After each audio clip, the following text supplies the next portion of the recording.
Friends, இன்றைக்கி நாம் என்ன பண்ண போகிறோம் பார்த்திங்கன்னா, மரவள்ளி கிழங்கு மசியல் தான் பண்ண போகிறோம். வாங்க பார்க்கலாம்.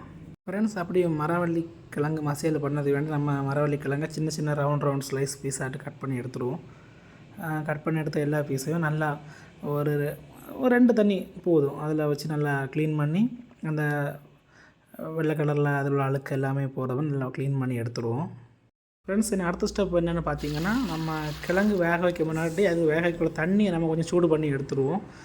ஏன்னா அந்த பாத்திரத்தில் கிழங்கு வேக தேவையான தண்ணியை வச்சு நம்ம அதை சூடு பண்ணி நல்லா கொதிக்க வச்சு எடுத்துட்டோன்னா, நம்ம அடுத்து கிழங்க போட்டோன்னா அது கொஞ்சம் டக்குன்னு குக்காகி வந்துடும். ஆனால் அதுக்கு வேண்டி தான் இந்த மெத்தட் யூஸ் பண்ணுறோம்.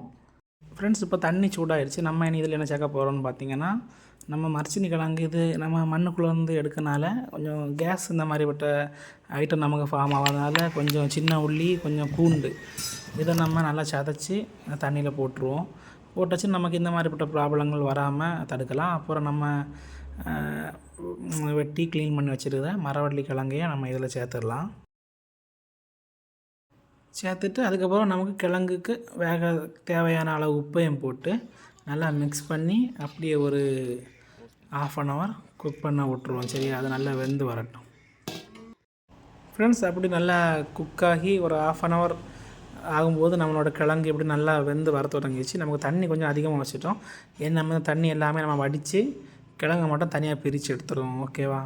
இந்த வடிக்கும் போது ரொம்ப கவனமாக வடிங்க, ஏன்னா கை காலில் எதுவும் பற்ற விடாது. அதனால் கொஞ்சம் இது ரொம்ப முக்கியமான ஒன்று.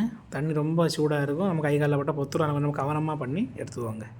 ஃப்ரெண்ட்ஸ், அடுத்து நம்ம என்ன பண்ண போகிறோம் பார்த்திங்கன்னா, நம்ம கிழங்குல கொஞ்சம் மசியல் பண்ணக்கூடியனால அதில் கொஞ்சம் இந்த மஞ்சள் பொடி, கொஞ்சம் கருவேப்பிலை, அப்புறம் கொஞ்சம் எண்ணெய் ஊற்றி நல்லா அதை மிக்ஸ் பண்ணி நம்ம அந்த கிழங்குல சேர்த்து மிக்ஸ் பண்ணி எடுக்க போகிறோம். அப்படி எடுக்கும்போது கிழங்கு என்ன ஆகும்னா நல்ல ஒரு கலர்ஃபுல் எல்லோ கலரில் வரும். ஓகேவா? இப்போ நம்ம அதான் பண்ணிகிட்ருக்கோம். நம்ம அந்த பொடி வேறு ஒன்றும் இல்லை, மஞ்சள் பொடி, ஏன்னா உப்பு நம்ம ஆல்ரெடி ஆட் பண்ணிவிட்டு அந்த மஞ்சள் பொடி அந்த கருவேப்பிலையும் கொஞ்சம் தண்ணியை ஊற்றி அதை மிக்ஸ் பண்ணிவிட்டு இதில் போட்டு நல்லா மிக்ஸ் பண்ணிடுங்க. ஏன்னா அது கொஞ்சம் தான் இருக்க மாதிரி தெரியும், கொஞ்சம் போதும். அப்படியே நல்லா மிக்ஸ் பண்ணும்போது அது கலர் வரும். கொஞ்சம் அடுப்பில் திரும்ப வச்சு நல்லா மசக்கி இந்த மாதிரி அழகாக கலர்ஃபுல்லாக எல்லா கலரும் ஆட் ஆகி வந்துடும். ஓகேவா? கொஞ்சம் ஹீட் பண்ணி அப்படியே இறக்கிடலாம். நம்ம கிழங்கு ரெடி ஆகிடுச்சு. நம்ம சாப்பிட வேண்டியதுதான்.